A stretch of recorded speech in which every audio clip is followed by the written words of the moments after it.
თანხასთან ფულთან დაკავშირებით რა აქვს იცით ნათქვამი ის ხო ძალიან ფრთხილი იყო ადამიანებთან ურთიერთობებში საერთოდ და ყველაფერში ფრთხილი იყო ანუ ფრთხილი რომ არ დაეზიანებინა ვინმე ან დავალებასაც ისეც იძლეოდა ხოლმე და ისე იძლეოდა ისე ფრთხილად ჯერ ზომავდა რამდენად ადამიანს შეუძლია ამ დავალების აწევა და მე ამ დავალების შესრულების გზაზე ადამიანს საფრთხე არ უნდა მოსვლოდა წინააღმდეგ შემთხვევაში ეს დავალებას არ არსებობს რომ ეცა მაგრამ ასევე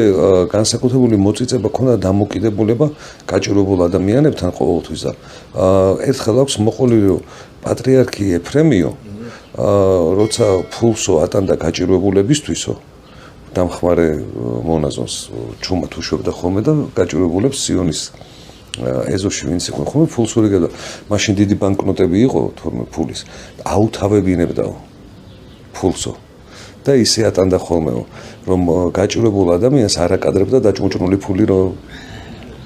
რა კარგი ჟესტია აი როგორი პატრიარქები ყვავდნენ და ესა უწმინდესი ილიას მიერ მოყოლილი პატრიარქ ეფრემზე როგორი დამოკიდებული აი ფაქიზი